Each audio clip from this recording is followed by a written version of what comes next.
नमस्कार सर्वांना. सर्वप्रथम श्री स्वामी समर्थ. तर आज अगदी वेगळ्या पद्धतीने मी तुम्हाला कोथिंबीर वडी बनवायला शिकवणार आहे किंवा सांगणार आहे. ह्या पद्धतीने नक्कीच ट्राय करून बघा, खूप छान अशा होतात. नेहमी तर रोल करून आपण करतोच, रोल करून कशा करायच्या त्या हे मी याआधीही सांगितलेलं आहे. तर आता जरा वेगळ्या पद्धतीने करणार आहे. कोथिंबीर छान स्वच्छ धुवून घेतलेली आहे. आता त्यासाठी लागणारं साहित्य घेतलं आहे मी.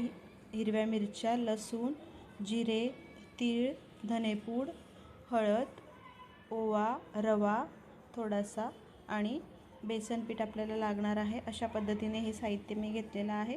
आता इथे कोथिंबीर छान अशी मी बारीक चिरून घेते. मस्त अशी बारीक चिरून घ्यायची सगळी कोथिंबीर. आणि कोथिंबीर ही धुण्याच्या आधी चिरू नका. तर इथे आता मी छोटंसं वाटण करून घेते आहे. लसूण, हिरवी मिरची आणि जिरे वाटून घेतलेले आहे. इथे आता हे मी बेसन पीठ छान भिजवून घेतलेलं आहे. त्यात ओवा घातलेल्या आणि त्यानंतर रवा घालून हे बॅटर मी छान असं मिक्स करून घेत आहे. अजिबात गठोळ्या त्यात होऊ द्यायच्या नाही आहेत. मस्त असं पातळ आपलं हे बॅटर बनवून घ्यायचं आहे. बघू शकताय, कन्सिस्टन्सी चेक करू शकता. तर अशा पद्धतीने एकदम पातळ हे बॅटर बनवून घ्यायचं आहे. कोथिंबीर आपली छान आधीच चिरून झालेली होती. मस्त मऊ लुसलुशीत अशी कोथिंबीर होती, हिरवीगार. तर इथे आता मी कढईत तेल टाकून घेते आणि आपण आता तेल गरम झाल्यावर त्यात ते वाटण जे केलं होतं, हिरवी मिरची, लसूण आणि जिरे, ते याच्यात टाकून घेते आहे. याला जरा फोडणी बसली की मग आपण त्यात घालणार आहोत थोडंसं धनेपूड घालायचं आहे. छान असं हे मस्त करपून घ्यायचं थोडंसं, म्हणजे फोडणी त्याला छान बसली पाहिजे. त्यानंतर यात घालणार आहे धनेपूड. त्यानंतर त्यात थोडीशी तीळ घालणार आहे. तीळ इथेच फोडणीत घालून घ्यायची, म्हणजे ती छान अशी कोथिंबीर वडी खाताना दाताखाली येते. आणि वरून लावलं तर ते बऱ्याचदा तेलातच निघून जाते. तर अशा पद्धतीने ही तीळ छान तडतडली की मग फोडणी ऑलमोस्ट आपली रेडी होऊन गेली. आता इथे मी तेलात कोथिंबीर घालून घेते आहे. बघू शकताय किती जास्त दिसते ती कोथिंबीर. कढईत मावणार नाही असं मला वाटलेलं, आणि नंतर 2 मिनटातच अगदी एवढीशी होऊन जाते मूठभर. तर बघू शकता इथे छान अशी मी तिला फोडणी देत आहे आणि मस्त अशी शिजवून घ्यायची, वाफवून घ्यायची तिला. 1-5 मिनटातच ती शिजते. बघू शकता आता किती थोडी होते ती. एवढं सगळं आता त्याचं झालेला होता. अगदी 80% त्याला शिजवून घ्यायचं. बघू शकता मस्त त्या दांड्या वगैरे असतील तर त्याही शिजतात छान अशा. इथे आता हे आपले छान अशी ही कोथिंबीर मस्त फोडणीत शिजवून घेतलेली आहे. आता यात हे बॅटर घालायचं आहे. बॅटरमध्येच मी मीठ ॲड करून घेतलेलं होतं पूर्ण कोथिंबीरीसाठी आणि बेसन पीठ ह्याच्या अंदाजाने. ते स्किप झालं व्हिडिओ, तेव्हा बंद होऊन गेलेला. तर ते मीठही मी त्यातच ॲड करून घेतलं होतं ह्या पिठातच. तर अशा पद्धतीने आता हे छान असं मिक्स करायचं हळूहळू. गॅस मात्र जास्त फुल करू नका, नाही तर खालीच टकतं. तर अशा पद्धतीने हे छान असं शिजवून घ्यायचं. याला पण काही जास्त वेळ लागत नाही, फक्त 5 मिनटात हे शिजतं. 5 मिनटात कोथिंबीर शिजते, 5 मिनटात हे पीठही शिजून जातं. पूर्ण आपलं अगदी मस्त छान असं रेडी होतं. अगदी पिठलं शिजतं तसेच त्याच पद्धतीने हे शिजवायचं आहे आपल्याला. तर बघू शकता इथे आता झालं आहे का, आपण चेक करूया. थोडंसं अगदी 1-2 मिनटासाठी अजून ठेवूया गॅसवर आणि छान असं शिजवून घेऊया. मस्त असं वाफ येते मग त्याला थोड्या वेळाने वरून अशी. आता ऑलमोस्ट गोळा तयार झाला, म्हणजे हे आपलं बॅटर पूर्ण रेडी झालेलं आहे. बघू शकता अजिबातच चिपकत नाही आहे.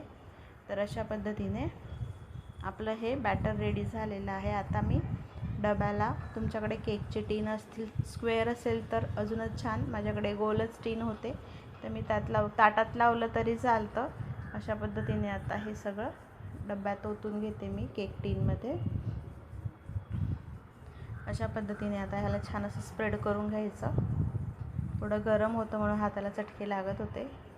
तर अशा पद्धतीने हे छान असं डब्यात आता वाटीने थापून घेते. गरम हात लावले तर चटके लागत होते. तर अशा पद्धतीने छान असं मस्त होतात याही रोल करून पारंपरिक पद्धतीने तर आपण खातोच किंवा करतोच. तीही पद्धत मी तुम्हाला याआधी आहे माझ्या चॅनलवर ती रेसिपी, तर तीही बघू शकता. पण ही पण छान आहे, यात वाफायची गरज लागत नाही. तर अशा पद्धतीने हे छान असं प्लेन करून घ्यायचं. यात वाफायची आपल्याला गरज लागत नाही, वेळ कमी लागतो अशा पद्धतीने बनवायला. आता हे थंड होऊ द्यायचं आणि त्यानंतर मग आपण त्याला ताटात काढून घेणार आहोत. थंड झालं होतं, आता ताटात बघू शकता अगदी केकसारखं पटकन निघालं. मी काय बटर पेपर वगैरे काही वापरलेलं नव्हतं. आता बघू शकता मी आता हे जरा माझा जाड लेअर झाला होता, तर मी त्याला आता मधून कट करणार होती. मग मधून कट करता आधी अर्धगोल करून घेतला. अशा पद्धतीने त्याचे 2 पार्ट करून घेतले आणि मग थोड्या पतल्या पतल्या वड्या मी कापून घेतलेल्या आहेत. पुढे दिसेलच आता तुम्हाला. तर ह्या पद्धतीने वड्या केल्या तरी खूपच छान होतात आणि टेस्ट बिलकुल सेमच असते. अगदी त्याहूनही जास्त रवा घातल्यामुळे तर खूपच खुसखुशीत लागत होत्या त्या वड्या. नक्कीच तुम्ही या पद्धतीने ट्राय करून बघा. अगदी तोंडाला पाणी येईल अशी ही रेसिपी होती. बघू शकता इथे आता कट करते.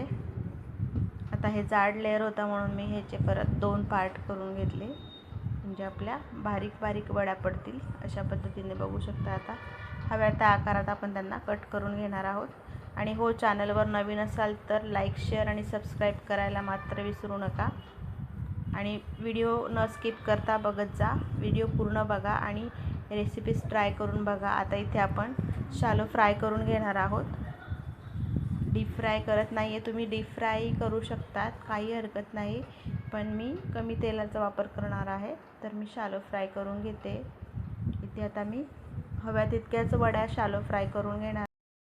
एक्स्ट्राच्या वड्याच्या आहेत, जे की अर्ध मी काढून ठेवलेला पार्ट होता, तो मी अगदी फ्रीजमध्ये हवाबंद डबा करून ठेवून देणार आहे. अगदी 8 दिवस आपण ते कधीही तळून खाऊ शकतो. अशा पद्धतीने ह्या कोथिंबीर वड्या अगदी छान मऊ आणि खुसखुशीत झाल्या होत्या, अगदी कुरकुरीत छान अशा झाल्या होत्या.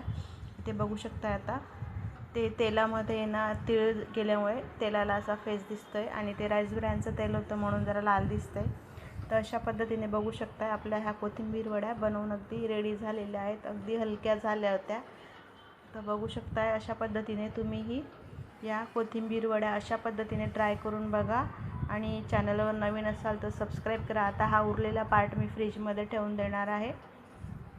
तर अशा पद्धतीने चॅनलवर नवीन असाल तर चॅनलला सबस्क्राईब करा आणि व्हिडिओला लाईक, शेअर, सबस्क्राईब करायला विसरू नका.